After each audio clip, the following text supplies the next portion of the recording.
Dinner पर Jennifer निहायत खूबसूरत लिबास में नजर आई। मैं उसे नजरअंदाज किए सरदार से महवे गुफ्तगू रहा, मगर जब हम वापस आ रहे थे तो उसने सरदार खान को इशारे से अपने पास बुलाकर जाने क्या कहा। जवाबन सरदार खान ने इस बात में सर हिलाकर मेरे पास वापस आया और कहने लगा, ज़ीशान भाई तुम कमरे में जाओ, मैं थोड़ी देर में आता हूँ। मैंने कहा, खैरियत तो है ना, मुझे बताओ क्या बात है। वो बोला, आकर बताता हूँ। सरदार खान का अंदाज जान छुड़वाने वाला था। मैं कंधे उचकाते हुए अपने कमरे की तरफ चल पड़ा। खामखा का इसरार मुझे मुनासिब नहीं लगा। कमरे में आए मुझे चंद मिनट ही हुए थे कि दरवाजा खटखटा कर जेनिफर अंदर दाखिल हुई। एकदम मेरे जहन में सारी कहानी आ गई। यकीनन जेनिफर ने सरदार को यहाँ आने से मना किया था और उसमें कोई शुबा भी नहीं था कि उसने सरदार को लीजोना के पास भेजा होगा। हेलो जी, वो बेतकल्लुफी से मेरे बेड पर आकर टिक गई थी। मैंने संजीदा होकर पूछा, मुझसे क्या चाहती हो मिस जेनिफर? बोली, कुछ भी नहीं, बस तुम मुझे अच्छे लगते हो और मेरे ख्याल में ये वजह काफी है। मैंने कहा, तुम्हारी इत्तला के लिए अर्ज है कि मैं शादीशुदा हूँ। उसके नकरई कहकहे से कमरे की फजा गूंज उठी। तो मैंने कब कहा है कि मैं तुमसे शादी करना चाहती हूँ?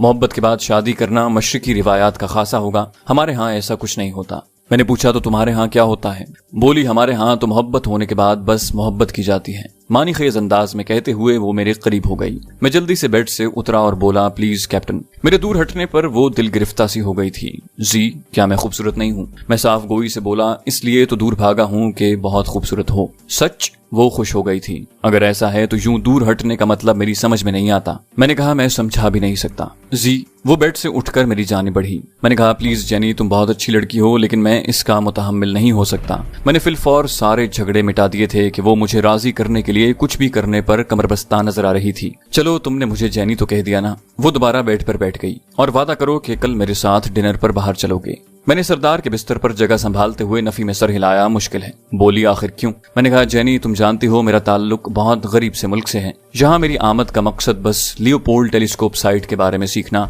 और स्नाइपर कोर्स करना है। मैं इन अय्याशियों का मुतहम्मिल नहीं हो सकता। वो अपनी जगह से उठकर दोबारा मेरे करीब आकर बैठ गई और मेरा हाथ थामते हुए बोली, तुमसे अच्छा निशानेबाज भला कौन हो सकता है? आज भी तुमने 9 बोनस पॉइंट लिए हैं और डिनर पर जाने से तुम्हारे कोर्स पर क्या फर्क पड़ेगा? मैंने अपना हाथ उसके हाथों से छुड़ाना चाहा। अच्छा ठीक है, लेकिन सिर्फ एक बार। वो निहायत हसीन लड़की थी और उसकी कुर्बत किसी को भी फिसल जाने पर मजबूर कर सकती थी। बोली, अब क्या हाथ पकड़ने पर भी तुम्हें एतराज है?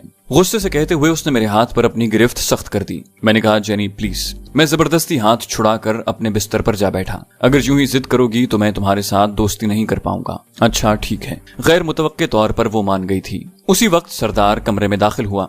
उसके चेहरे पर नजर आने वाले तासुरात ने मुझे चौंका दिया था। हेलो कैप्टन कहकर वो मेरे साथ आकर बैठ गया। हाय सरदार कहकर वो खड़ी हो गई और मुझे मुखातिब करके बोली, ठीक है जी, मैं चलती हूँ, कल मुलाकात होगी। और मैं मुस्कुराते हुए उसे अलविदा कहने के लिए खड़ा हो गया। दरवाजे के करीब पहुंचकर वो एकदम मुड़ी और मुझसे लिपट कर मेरे गाल पर बोसा देते हुए बोली, सॉरी जी, ये हमारी सकाफत है। मैं सिवाय खिफत से सर झुकाने के और कुछ न कह सका। दरवाजा बंद करके मैं सरदार का हाल पूछने लगा। क्या हुआ खान साहब, तुम्हारी सूरत पर क्यों 12 बज रहे हैं? बोला, कुछ नहीं यार, बस घर याद आ रहा है। मैंने कहा, घर तो खैर मुझे भी याद आ रहा है। उसने मशवरा दिया, कुछ देर खुली फजा में न फिर लें। मैंने कहा, मेरा तो ख्याल है सोना चाहिए। वो मुसिर हुआ, बस जॉगिंग ट्रैक का एक चक्कर लगाकर वापस आ जाएंगे। उसका इसरार देखकर मैं भी उसके साथ हो लिया। अच्छा चलो। ट्रैक के करीब पहुंचते हुए वो पुरस्रार लहजे में कहने लगा, मैं तुम्हें एक खास बात बताने के लिए कमरे से बाहर लाया हूँ। खास बात? बोला, हाँ, लीजोना कह रही थी कि तुम्हें बता दूं कि जेनिफर से थोड़ा दूर रहे। मैंने मुंह बनाया तो ये कमरे में भी कहा जा सकता था। उसने नफी में सर हिलाया, नहीं,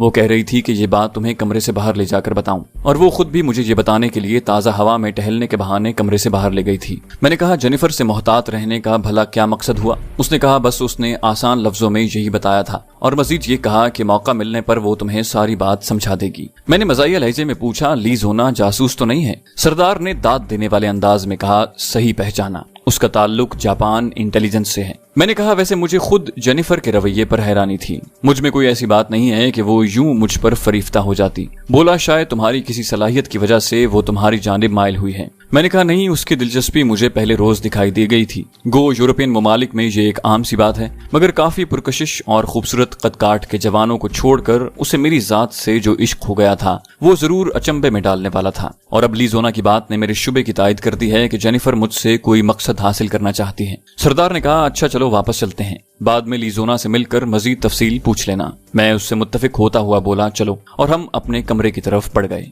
अगले दिन सरे शाम ही जेनिफर एक खूबसूरत लिबास पहने मेरे पास पहुंच गई। मैंने सरदार और लीजोना को साथ ले जाने पर इसरार किया, मगर वो फकत मुझे ले जाने पर बजिद हुई। मजबूरन मुझे खामोश होना पड़ा।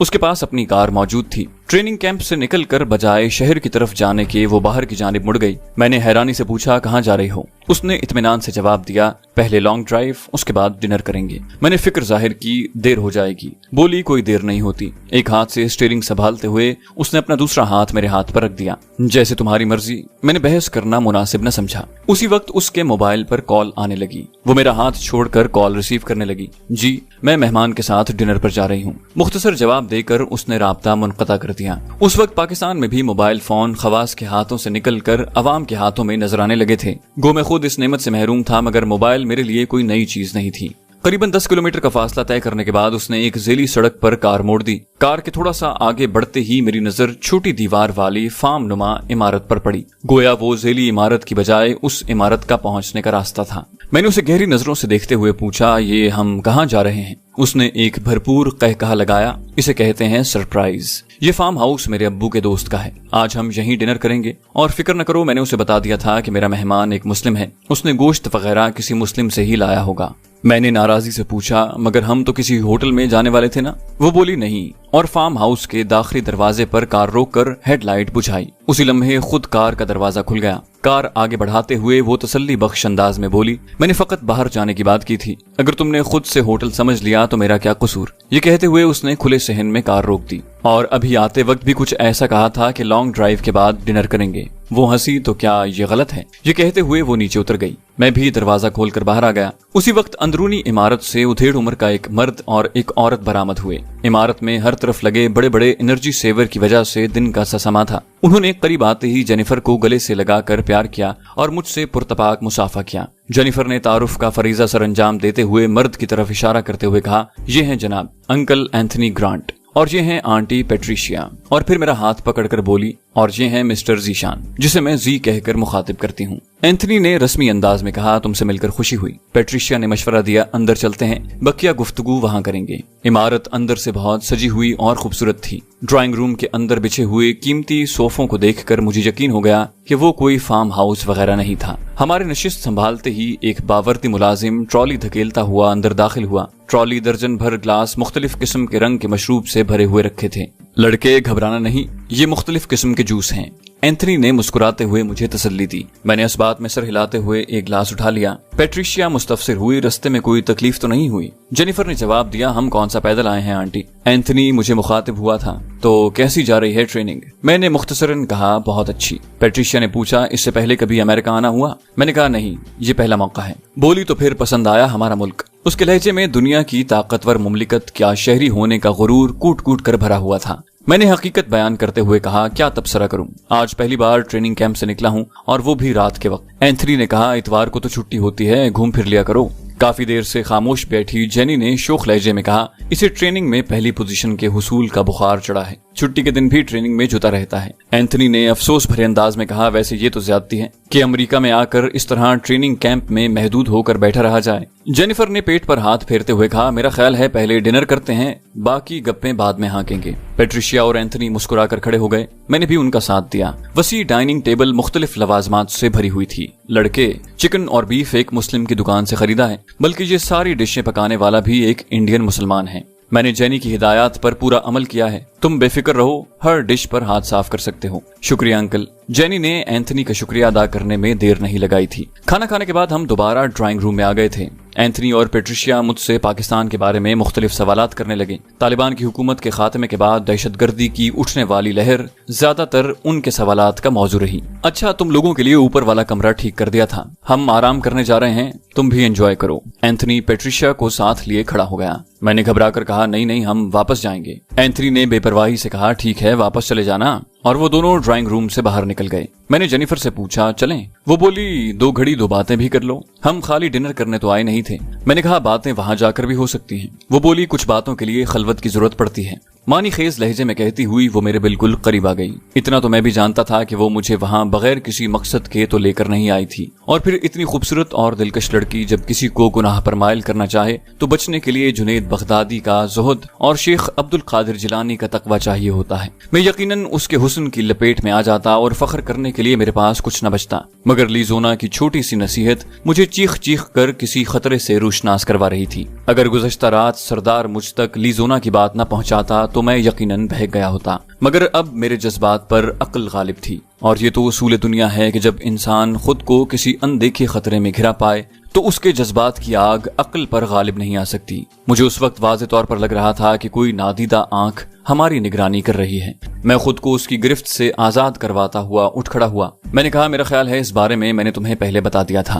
وہ جلدی سے میرا ہاتھ پکڑتے ہوئے بولی، زی، لڑکی میں ہوں اور گھبرا تم رہے ہو؟ میں نے کہا، ہاں، کیونکہ میرا مذہب، میری تہذیب، میرا معاشرہ اور پاک آرمی کا قانون مجھے اس کام کی اجازت نہیں دیتا۔ وہ ہنستے ہوئے کھڑی ہوئی اور بے باکی سے مجھ سے لپٹ گئی۔ یہ لطیفے کسی اور دن کے لیے سنبھال رکھو جینیفر، میرا خیال ہے تمہیں گاڑی کے بغیر مجھے کیمپ تک پہنچنے کے لیے 1 گھنٹے سے زیادہ کا وقت نہیں لگے گا۔ یہ کہتے ہوئے میں نے بڑی سختی سے خود کو اس کی گرفت سے چھڑوایا تھا، کیونکہ اگر وہ مزید کچھ دیر مجھ سے لپٹی رہتی تو شاید میری مدافعت دم توڑ دیتی۔ جینیفر کے چہرے پر خجالت اور غصے کے آثار دیکھ کر میں بغیر معذرت کے باہر کی جانب چل پڑا، لیکن اس سے پہلے کہ میں داخلی دروازے تک پہنچتا میری سماعتوں سے اینتھنی کی آواز ٹکرائی، مسٹر ذیشان، 1 منٹ۔ میں نے حیرت سے مڑ کر دیکھا، پیٹریشیا اور وہ دونوں اکٹھے کھڑے تھے۔ اینتھنی نے کہا، ہماری بات سن کر چلے جانا۔ اس کے انداز کو دیکھتے ہوئے میں خاموشی سے پلٹ کر ان کے سامنے پہنچ گیا۔ جی فرمائیے۔ اس نے مجھے نشست سنبھالنے کا اشارہ کیا، بیٹھ کر بات کرتے ہیں۔ اس نے ہاتھ میں ایک چھوٹا سا بریف کیس پکڑا ہوا تھا۔ میرے سامنے بیٹھتے ہوئے اس نے جب وہ بریف کیس ٹیبل پر رکھا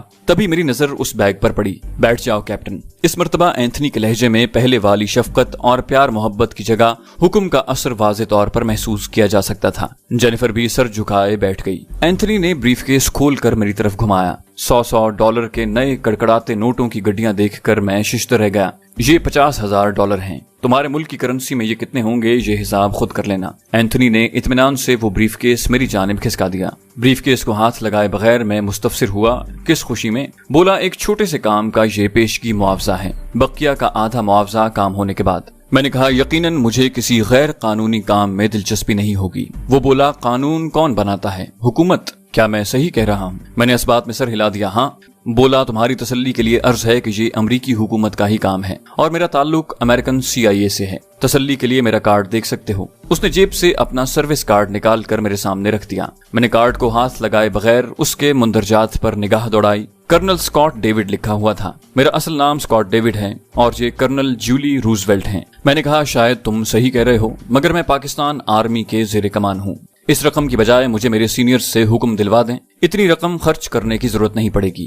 وہ بولا، کچھ کام ایسے ہوتے ہیں جنہیں خفیہ رکھنے کی ضرورت پڑتی ہے۔ میں نے کہا، چھپا کر کرنے والا کام غلط ہی ہوتا ہے سر۔ میں نے حت الوسع کوشش کی کہ میرے لہجے سے تلخی یا طنز نہ جھلکے۔ وہ ہنسا، غلط فہمی ہے تمہاری مسٹر ذیشان۔ میاں بیوی کا جسمانی تعلق رکھنا کسی قوم اور مذہب کے نزدیک غلط یا ناجائز نہیں ہے، لیکن ہم یہ کام چھپ کر سر انجام دیتے ہیں۔ قضائے حاجت کے لیے بھی ہم لوگوں کی نظروں سے چھپ کر جگہ ڈھونڈتے ہیں۔ بچوں کو دودھ پلاتے ہوئے ماں بچے اور اپنے جسم کو چادر سے ڈھانپ لیتی ہے۔ آپریشن کرنے کے لیے ڈاکٹر کسی غیر متعلق شخص کو آپریشن کی کارروائی دیکھنے کی اجازت نہیں دیتے۔ میں اس موضوع پر اور بھی درجنوں مثالیں پیش کر سکتا ہوں کہ ہر چھپا کر کیا جانے والا کام جرم نہیں ہوتا۔ میں نے کہا، سر، یہ تمام کام چھپ کر سر انجام دینے کے باوجود سب کی نظروں کے سامنے ہوتے ہیں۔ کیا لوگ نہیں جانتے کہ میاں بیوی بند کمرے میں کیا کر رہے ہیں، یا ماں کے بچے کو چادر سے ڈھانپنے کا مطلب کیا ہے؟ یقیناً سب ان کاموں کی حقیقت سے واقف ہوتے ہیں۔ میں تمہاری مثال سے بالکل متفق نہیں ہوں۔ وہ بولا، ذیشان، ہر حکومت کی ترجیحات میں رازداری پہلے نمبر پر آتی ہے۔ وہ بولا، تو ٹھیک ہے،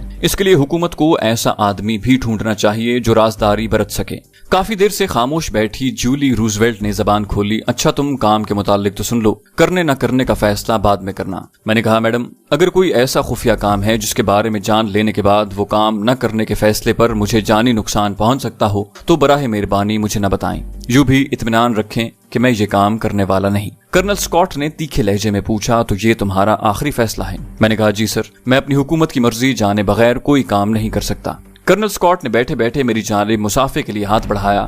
اوکے، تمہاری صاف گوئی پسند آئی۔ اس سے ہاتھ ملا کر میں کھڑا ہو گیا۔ کرنل جولی روزویلٹ خاموش بیٹھی، مجھے کڑے تیوروں سے گھورتی رہی۔ میں نے بھی اس کی جانب ہاتھ بڑھانے کی کوشش نہ کی تھی۔ کرنل اسکاٹ خاموش بیٹھی جینیفر سے مخاطب ہوا، کیپٹن، تم لوگ جا سکتے ہو۔ اور وہ یس سر کہہ کر کھڑی ہو گئی۔ ہم دونوں آگے پیچھے چلتے وہاں سے باہر نکل کر کار میں بیٹھ گئے۔ جینیفر نے خاموشی سے کار موڑ دی۔ خود کار دروازہ خود بخود کھل گیا تھا۔ مین روڈ پر چڑھتے ہی وہ نارمل رفتار سے ڈرائیونگ کرنے لگی۔ مجھے خاموش پا کر اس نے گفتگو کی ابتدا کی، خفا ہو؟ میں نے سرسری لہجے میں پوچھا، کیا نہیں ہونا چاہیے؟ वो बोली हाँ, क्योंकि मैंने तुम्हें नुकसान पहुंचाने की कोशिश नहीं की। मैंने कहा तो ये क्या था, इतनी रकम की ऑफर किसी खतरनाक काम के लिए ही की जाती है। वो बोली मुझे हुक्म मिला था। उसने सफाई पेश करने की कोशिश की। मैंने कहा धोखा देने के लिए मोहब्बत और दोस्ती का सहारा न लिया होता। ये बात मैं बमुश्किल पूरी कर पाया था कि जेनिफर ने एकदम ब्रेक लगाकर मेरी जानिब मुड़ी। ऐसी कोई बात नहीं है जी। उसने मेरे दोनों हाथ थाम कर वारफ्तगी से कहा, तुम्हें पहली बार क्लासरूम में देखा था और तुम मुझे अच्छे लगे थे।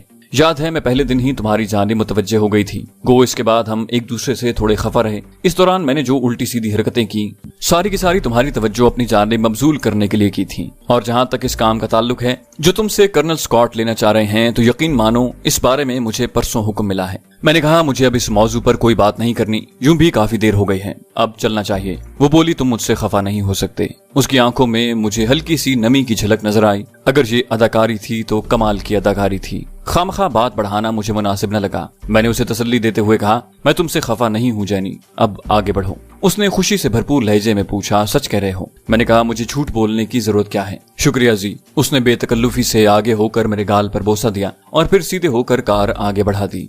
उसके बाद कैंप के आने तक हमने उस मौजू को नहीं छेड़ा और इधर उधर की हाँकते रहे। कैंप में पहुंचते ही उसने मुझे कार से उतरने से पहले कहा, जी यकीनन तुम आज के वाक़ये का जिक्र किसी से नहीं करोगे। मैंने कहा बेशक, और मैं कार से बाहर निकल आया। मुझे कमरे के दरवाजे तक पहुंचाकर उसने अलविदा कहा, मगर जाते जाते वो अपनी सकाफत पर अमल करना नहीं भूली थी। सरदार कंप्यूटर पर स्नाइपर से मुताल्लिक एक फिल्म दिख रहा था। मुझे अंदर दाखिल होता देखकर वो चहका, शुक्र है तुम्हें अपनी जैनी से फुर्सत मिली। मैं तो सोच रहा था शायद सुबह ही वापसी होगी।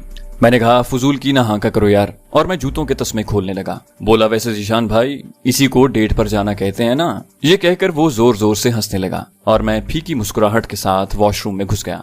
अगला हफ्ता बगैर किसी खास वाक़ये के गुजर गया। इस दौरान एक दफा लीजोना से तफसील से बात हुई। उसे फार्म हाउस वाली बात बताए बगैर मैंने उसके उन खदशात के बारे में इस्तफसार किया जो उसने सरदार की जबानी मुझ तक पहुंचाए थे। जवाबन उसने बताया कि उसने जेनिफर की किसी से होने वाली मुबहम सी गुफ्तगू सुनी थी और उस वक्त जेनिफर मुझे राजी करने की हामी भर रही थी। वो इस बात से बेखबर थी कि लीजोना वॉशरूम में है और कमरे के अंदर उसने ये बात बताने से इसलिए मना किया था कि हमारे कमरों में खुफिया कैमरों की मौजूदगी के शक को नजरअंदाज नहीं किया जा सकता था।